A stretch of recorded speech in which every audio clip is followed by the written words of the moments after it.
No problem. Got it. But just like that, we were bothering the other guests, and we had a feeling that, you know, the guys who were visiting Davik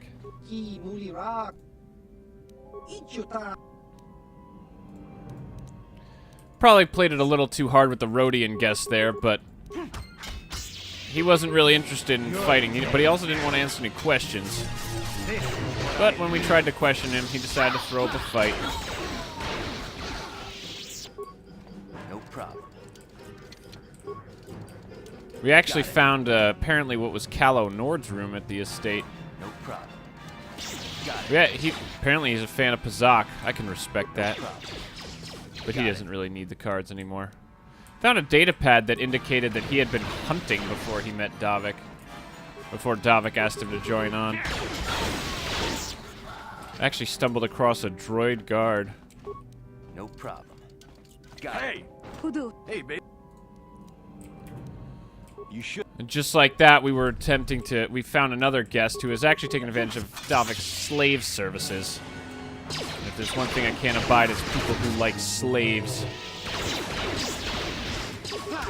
At this point, some of the guards finally tried to intervene, but, you know, didn't really turn out very well for them.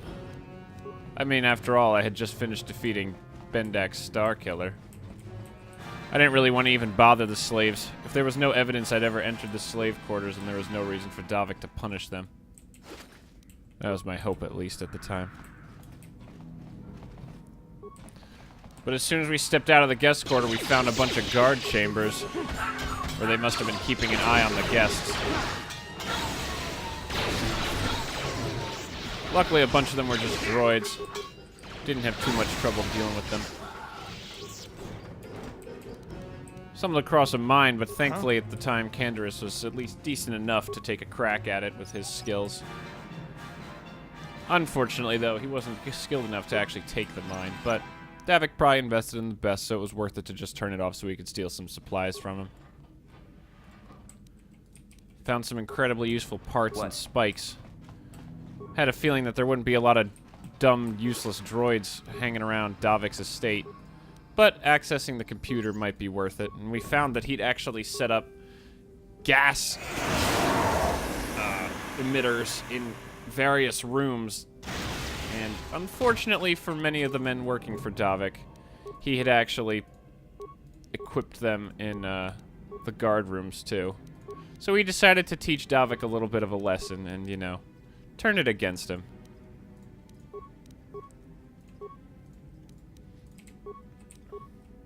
But just like that, we were in control of Davik's estate, and we'd gassed the biggest contingent of guards we had seen. Wasn't really worth the spikes, though, to keep going, but we did manage to unlock a lot of the security doors, too. So we figured we'd have no problem going forward. Quick enough, we stumbled across the room that we'd seen on camera that we decided not to gas. And it turned out to be worth it, since it was only 2 Duros and a Rhodian.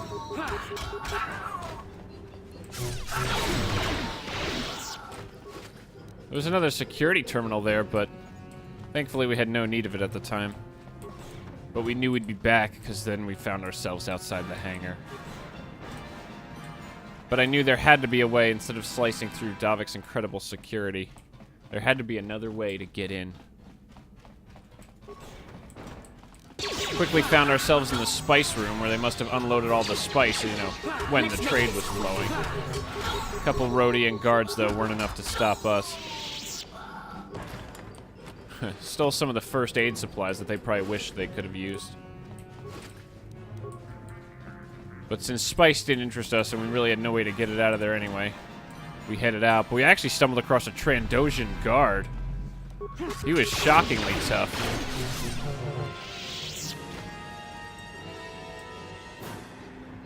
He even had a computer pass card on him. But at this point, we'd already spliced and done everything we needed.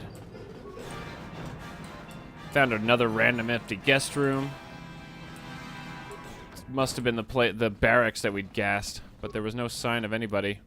Found what seems to have been Davik's personal chambers, actually. He had some really good gear on him. And some decent credits. But at this point, we'd already explored most of the estate, except for one place that had been labeled, quote, guest room. But as soon as we opened the door, we found ourselves in a fight with 2 torture droids. And apparently there was a man in the cage being tortured at the time. So we figured a tortured man probably wouldn't mind getting rescued, especially from a guy like Davik. Slashed up the droids, turned off the cage, and it turns out the man was the pilot of the Ebon Hawk. Thank you. I used to be the pilot of the Ebon Hawk. He actually knew the codes to disable it, so thankfully we weren't going to have to use a ton of splices to get out of there. So he ran off. Good thing he didn't try to steal the Hawk. It would have been a bit of a conflict if he'd tried to be the one getting out of here on the Hawk. But at this point we had what we came for, so it was time to leave. Canderous, of course, being a tough guy, chose this time to make fun of Bastila and the Jedi during the Civil War. But Bastila just kind of snapped back at him, but I told them both we had to really get going, and they both were like, oh yeah, we're in Davik's estate, maybe we should stop this for later.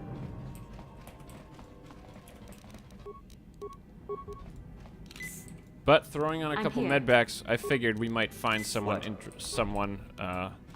you know, with the Sith bombardments starting soon, not that anyone knew that at the time, it seemed like a good time to get to the Hawk and get the hell out. So we ran over, used our computer codes, and got into the hangar. But unfortunately, at the time, Davik and Callow were both heading for the ship because the Sith had just started their bombardment. Look what we got here. Thieves in a hangar. So, you figured you'd just steal my ship for your getaway and leave me high and dry while the Sith turn the planet into dust? Sorry, but that ain't gonna happen. I'll take care of them, Davik. I've been looking forward to this for a long time. Make it quick, Callow. The Sith mean business. If we don't get to our ships and find somewhere safe, the bombs Callow and Davik both opened up on us almost immediately. Callow apparently had been waiting for this for a long time. I'm sure him and Canderous hadn't exactly gotten along super well. Being the biggest threat, I decided to tell Canderous and Bastila to just start bombarding Callow with grenades. Seeing as how Davik was probably less of a problem, but as soon as Callow got injured by some of the grenades, he threatened a thermal detonator. This thermal detonator will blow us. But then a Sith blast rocketed through the ceiling and slammed next to him, and apparently brought some of the ceiling down on him. Couldn't even get to his body, but figured he was crushed pretty good. But we found Davik's corpse and his awesome warsuit and an incredibly advanced Arcanian energy shield. But just like that, the way to the Hawk was clear. We got on board. Let's get. And we got the hell out.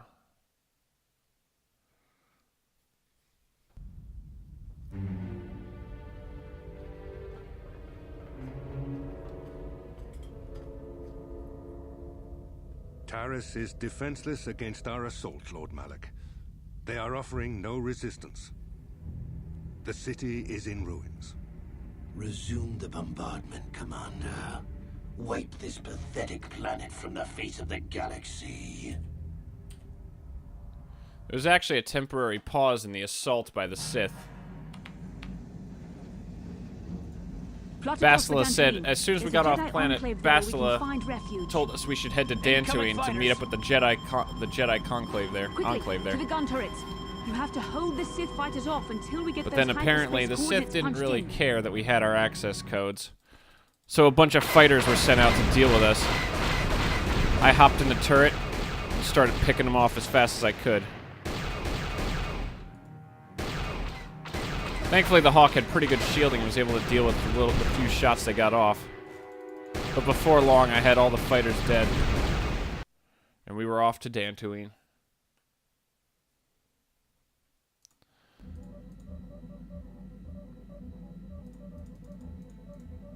Safe. Even... We've spoken briefly with the Council. They request an audience. Karth, Bastila, and I had a quick talk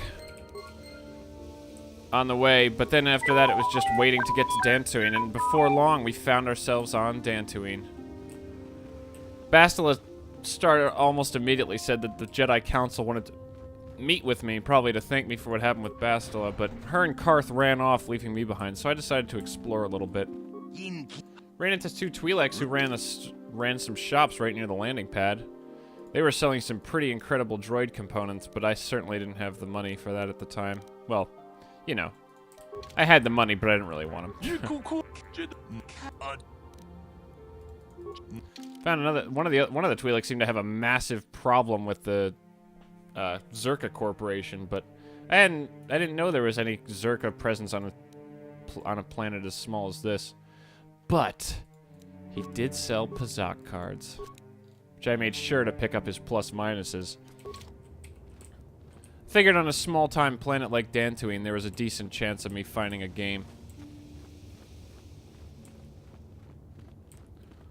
Saw plenty of Twi'leks hanging around that looked like they wanted to talk to somebody, but I figured I shouldn't leave the Jedi Council waiting for too long.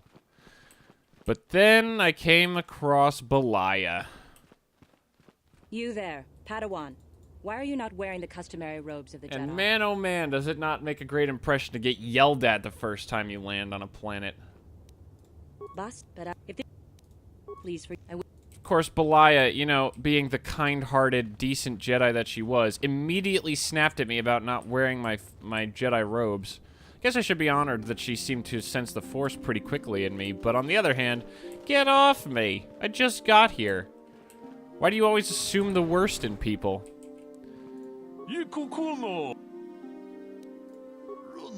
Man, I ran across a man named Sola. I think that was his name. Can't remember it too well. Yeah, Sola.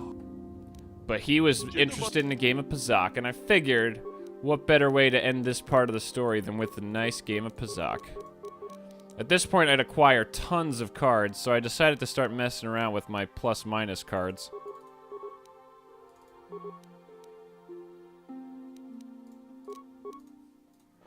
At this point, I had enough plus-minus cards that my whole deck my whole sideboard was plus-minuses. Drew a nice hand with plus-minus 5s and plus-minus 1s. He rocketed off to a heavy start at 19, so I knew I had some working space. Sadly, of course, I smashed into a 22, and he started off full hands and up around, but I knew I'd have a chance. I went up to a 16 and decided to hold on 18. Figured maybe there was a chance he'd throw a card away, and while he did win the set, he did throw a card out. But I was in bad shape. I was down 2 rounds to 0. Any mistake and I'd lose. But I found myself at 21, and my plus-minus 1 came into perfect help. And he actually broke on a 21. So now I was down a set, and we were tied at 3 cards apiece. I was off to the races, but I nagged a perfect 20. But sadly, so did he. So the round was just a wash. Found myself at 16, and I had to wonder whether or not I should go for it. But then, of course, I had to go for it. But then I found myself at 21. And I couldn't play 2 cards at once. And I was done.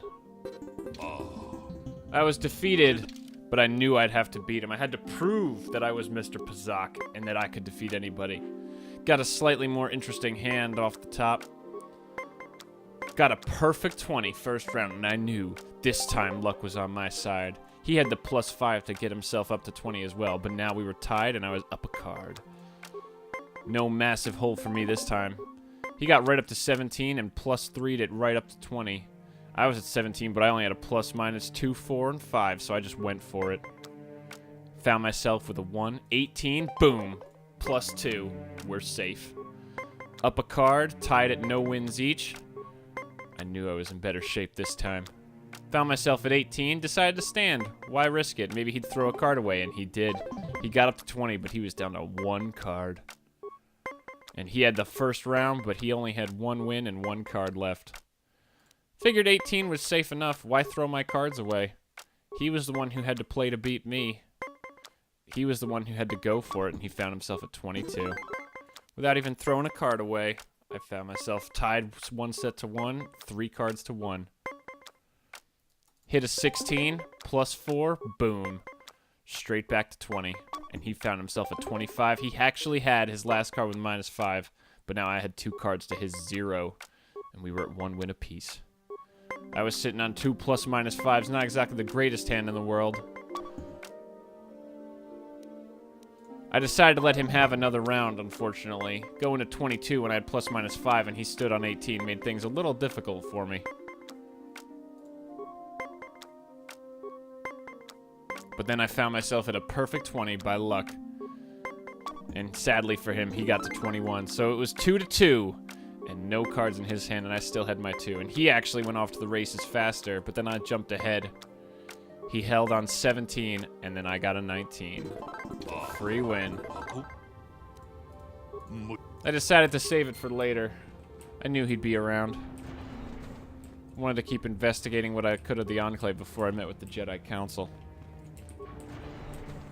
Found a man named Ahlan Matale who looked pretty pissed off in one of the rooms, so I decided not to bother him at the time. But I figured it was probably time to meet with the Jedi.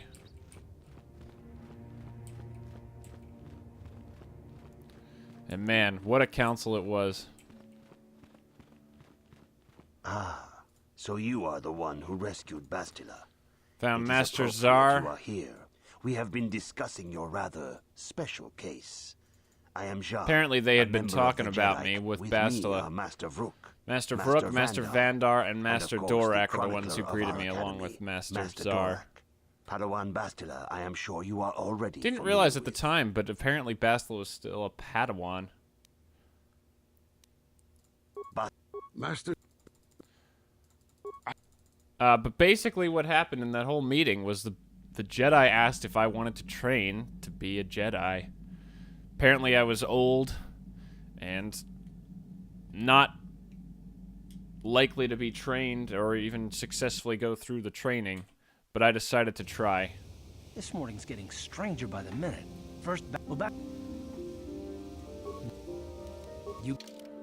But just like that, it was time to take Karth and Canderous out to explore a little bit. Yeah. My name's Cat. I asked Canderous for any stories when he came out of the ship. But now, when He basically just told me that he was Mandalorian and that they'd been defeated in the war. You know, not like I didn't know that already. But he didn't really want to talk about his past, which I guess I could understand.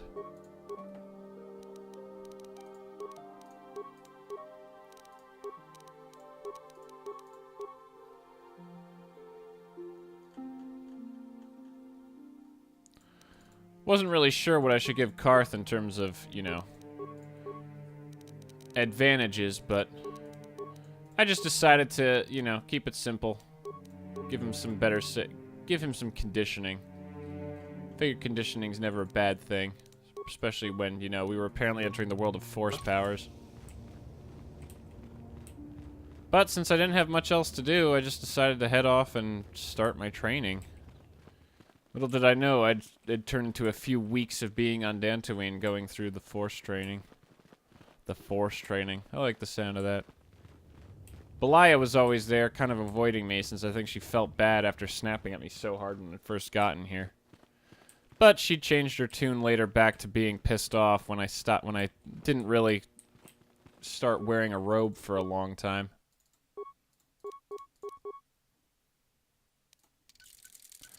But we also finally had a chance to upgrade a few weapons.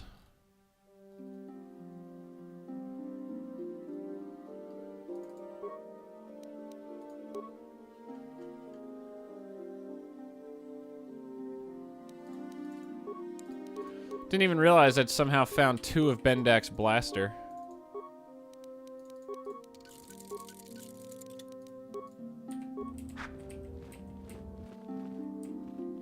But didn't know where Canderous had found himself off to. But apparently Bastila knew that we had shared the dream I'd just had the night before of Revan and Malik, and it's somewhere underground on Dantooine looking for something. Apparently, but according to the Jedi Council, she knew we shared this dream because we had some kind of weird force bond.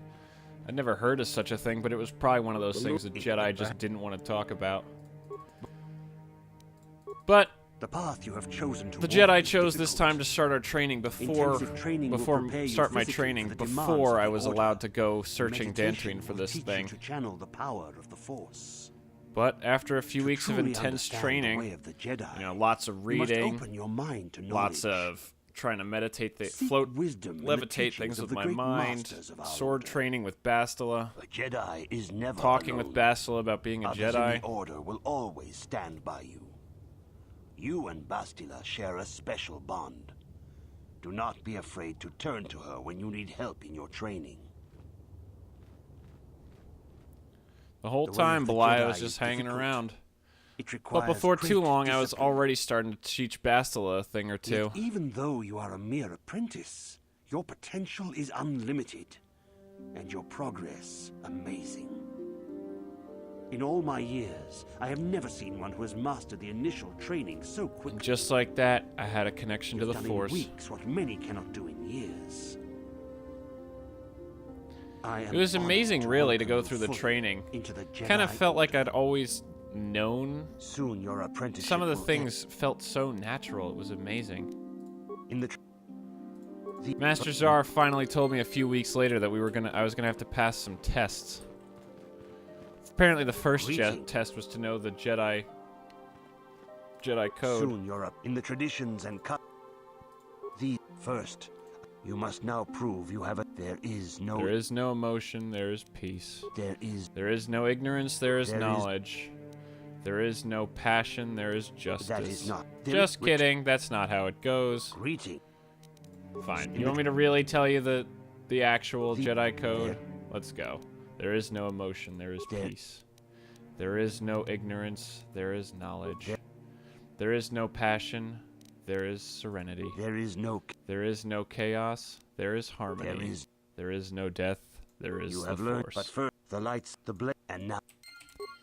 And with that, with proving my knowledge of the Jedi code, Master Zar sent me to Master Dorak to find out which class of Jedi I would be most suited to. The diamond blue. Blue is the color of the Jedi Guardian. Yellow is the color of the green Sentinel, and green is the color of the Consular. I knew that I probably wanted to be a Sentinel at the time. His first question: a woman and her child are being attacked by thugs. How do I handle it? I figured that, you know, I could attack the thugs, but I could also try to help them flee and just hold off the thugs at the time. You are in combat with... Found myself at fighting a dark Jedi. But I figured, you know, instead of just attacking, he paused, but I could learn how to deal with him. You know, when a locked door is in front of you, picking the lock seems like the best thing. And then apparently some dark Jedi infiltrated my enclave. Which color? Here. And I knew I wanted to be a Jedi Sentinel, and just like that, bam! I was a Jedi.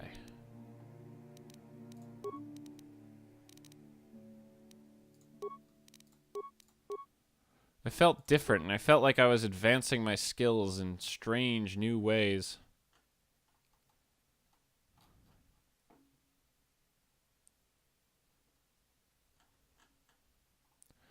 Wasn't really sure how I should advance myself, but I knew I'd probably be using a lightsaber enough in the future.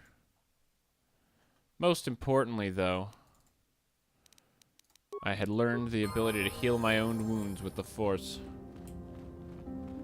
Now that I had a yellow lightsaber clutched in my hand, I went back to Master Zar, and he told me to use the bench right in the room, right in the Jedi training room, and construct my first lightsaber. After a few hours of working, with a crackle and a hiss, it snapped to life. My yellow blade. You have done these. Master Zar informed me then that they were actually apparently a source of crystals on the planet. And with that, I was sent on my first real task and my final test. Master Zar asked me to go investigate a grove where apparently there was a problem with Kathhound attacks becoming far more violent and frequent than they had been before. With lightsaber in hand,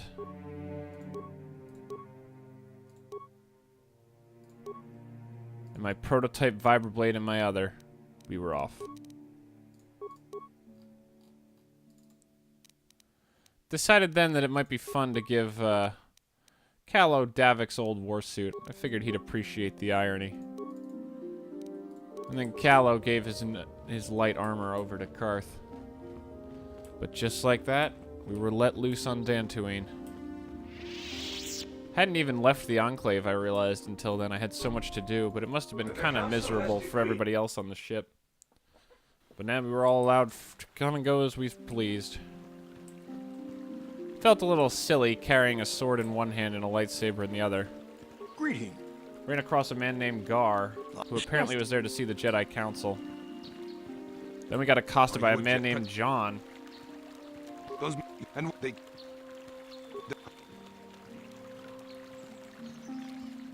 Apparently there were actually some Mandalorians on the planet, though I had no idea how they might have gotten there. Came across a Duros named Kni.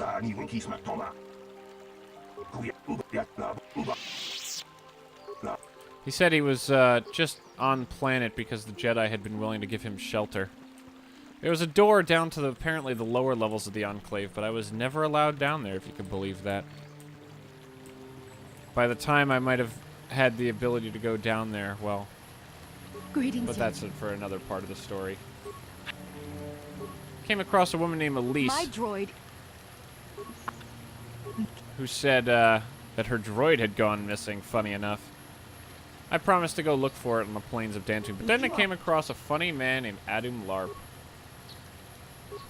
And he was talking about nobility, he was talking about being this great guy, but then when I talked to him, he admitted that he was just there to sell things.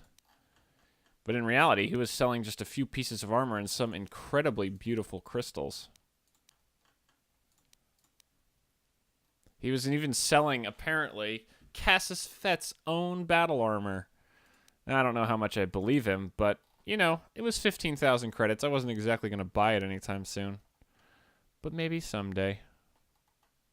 But I knew that I would love to get some of his beautiful crystals. When you spend all your time with a lightsaber, even though the color represents what kind of Jedi you are, you kind of want to mix it up a little bit sometimes. But as soon as we stopped talking to Mr. Larp and headed out into the fields, we immediately came across a bunch of calf hounds.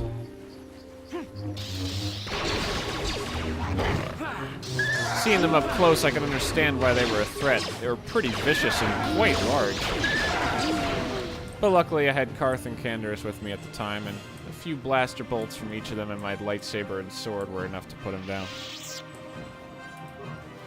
But heading out into the plains, we immediately came across more. Seemed to almost be an infestation of calf hounds.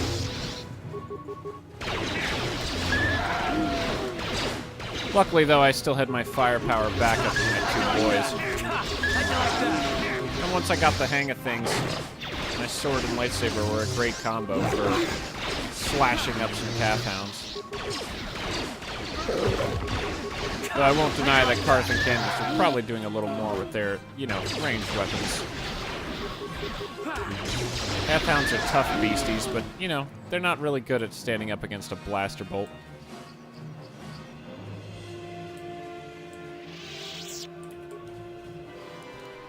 We came across an area covered in strange rock formations, but it seemed it was just a hiding place for more calf hounds, because I quickly found myself surrounded.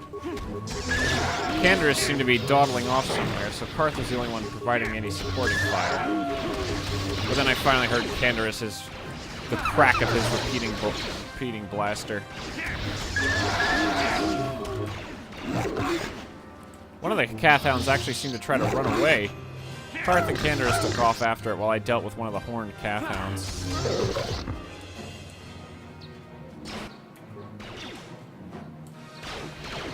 Karth and Canderous quickly dealt with the other one, though. And just like that, I knew we could defeat these guys and we could make some progress. At that point, I tried out my heal move. I tried to cure the party of some of our minor wounds. But after we crossed through the rock formation, we saw this strange stone pillars and a weird mound. But considering the Jedi had asked me to not go near it until me and Bastila were ready to until I'd passed my tests and we were ready to investigate. We decided to head deeper into Dantooine's plains. But I'll save you the story of us killing lots of Cathhounds. It actually seems quite impressive that some of the settlers even made it out here, though. We quickly stumbled across a huge field with multiple groups of Cathhounds sitting around the edges. Here it is!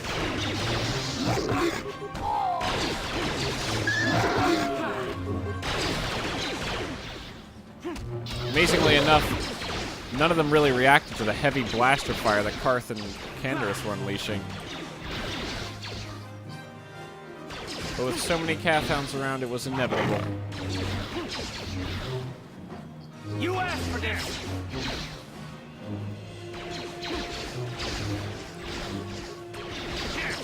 Many of these Cathhounds, especially the horned ones, were surprisingly dexterous and able to deal with my attacks. But then again, I wasn't trained nearly as well then as I am now, so it shouldn't come as a massive surprise that it took me a little while. But luckily, we came across a group of Cathhounds that was just napping. And a nice frag grenade pulled them up. Like that. Like that.